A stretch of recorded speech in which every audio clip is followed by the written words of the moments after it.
ഒരു cricket match ആകുമ്പോൾ പ്രശ്നങ്ങൾ ഉണ്ടാകാറ് സ്വാഭാവികമാണ്. എന്നാൽ കരുതി കൂട്ടി പ്രശ്നങ്ങൾ ഉണ്ടാക്കാറില്ല. എന്നാൽ ഇവിടെയാണ് ബംഗ്ലാദേശ് ടീം വ്യത്യസ്തനാകുന്നത്. അവരുമായിട്ട് എപ്പോൾ കളിച്ചാലും ആ സമയത്ത് കളിയിൽ തർക്കങ്ങളുണ്ടായിരിക്കും. മനഃപൂർവ്വം അടിയുണ്ടാക്കാൻ ബംഗ്ലാദേശ് ശ്രമിക്കാറുണ്ട്.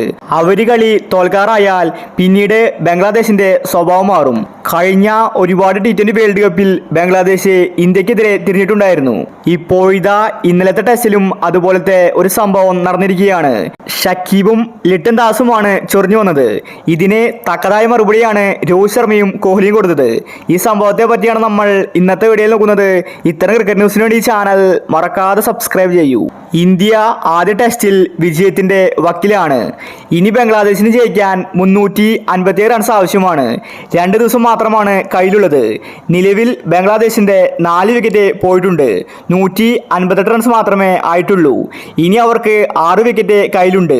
ഈ വിക്കറ്റ് വെച്ച് ഒരിക്കലും അവർക്ക് 357 റൺസ് എടുക്കാൻ സാധിക്കില്ല. അതിനുള്ളിൽ ഇന്ത്യ ബംഗ്ലാദേശിനെ ഓൾ ഔട്ട് ആകും. അതുകൊണ്ട് ആദ്യ ടെസ്റ്റിൽ 99% ഇന്ത്യ ജയിക്കുമെന്നത് ഉറപ്പാണ്. ടെസ്റ്റിന്റെ 2ാം ദിവസമാണ് ആ സംഭവം നടന്നിട്ടുണ്ടായിരുന്നത്. ബംഗ്ലാദേശിന്റെ 5 വിക്കറ്റ് പോയിട്ടുണ്ടായിരുന്നു. അവരാകെ തകർന്ന അവസ്ഥയിലായിരുന്നു. അവർക്ക് വേണ്ടി ക്രീസിലുണ്ടായിരുന്നത് ലിട്ടൺ ദാസും അതുപോലെ തന്നെ ഷക്കീബുമായിരുന്നു. അവരും കൂടി ഔട്ടായാൽ ബംഗ്ലാദേശ് ഓൾ ഔട്ട് ആകുമെന്നത് ഉറപ്പാണ്. ബാക്കി ആർക്കും തന്നെ പിടിച്ചു നിൽക്കാൻ സാധിച്ചില്ല. ഈ സമയത്താണ് ആകാശ് ദീപ് ബൗൾ ചെയ്യാൻ എത്തിയത്. ആകാശ് വളരെ വേഗത്തിലാണ് പന്തെറിയുന്നത്. അവർക്കൊന്ന് തൊടാൻ പോലും സാധിക്കുന്നില്ല. ഈ സമയത്താണ് ഷക്കീബ് ആകാശിനെ ഒന്ന് ചൊറിഞ്ഞത്. നിനക്ക് ബൗൾ ചെയ്യാൻ അറിയില്ലെന്നും എന്തിനാണ് ഇന്ത്യൻ ടീമിൽ കളിക്കുന്നതെന്നാണ് അദ്ദേഹം ചോദിച്ചത്.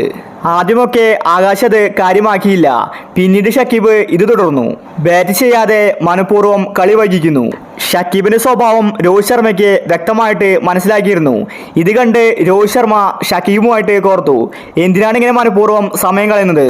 വെറുതെ എന്തിനാണ് ആകാശിനെ ചൊറിയുന്നതെന്ന് രോഹിത് ചോദിച്ചു. രോഹിത്തും ഷക്കീബും തമ്മിൽ ചെറിയൊരു പ്രശ്നമുണ്ടായി. ഈ സമയത്ത് ലിട്ടൺ ദാസ് ഓടി വന്നു. ഷക്കീബും ലിട്ടൺ ദാസും തമ്മിൽ രോഹിത് ശർമ്മയോട് ചൂടായി. ഇത് കണ്ട് കോഹ്ലി വേഗത്തിൽ രോഹിത് ശർമ്മയുടെ അടുത്തേക്ക് എത്തി. കോഹ്ലിയും രോഹിത് ശർമ്മയ്ക്ക് സപ്പോർട്ട് കൊടുത്തു. രണ്ടുപേരും നന്നായിട്ട് കാര്യങ്ങൾ പറഞ്ഞപ്പോൾ ഷക്കീബിന്റെ വായടഞ്ഞു. അല്ലെങ്കിലും ബംഗാളികൾ ഇങ്ങനെയാണ്. അവരെ കളി തോൽക്കാറായാൽ എന്തെങ്കിലും മുടന്ത ന്യായം പറയും, അല്ലെങ്കിൽ അടി കൂടാൻ വരും. എന്തായാലും നാളത്തോടു കൂടി ഇന്ത്യ കളി ജയിക്കുമെന്നത് ഉറപ്പാണ്. അപ്പോൾ ഇത്തരം ക്രിക്കറ്റ് ന്യൂസിന് വേണ്ടി ഈ ചാനൽ മറക്കാതെ സബ്സ്ക്രൈബ് ചെയ്യൂ.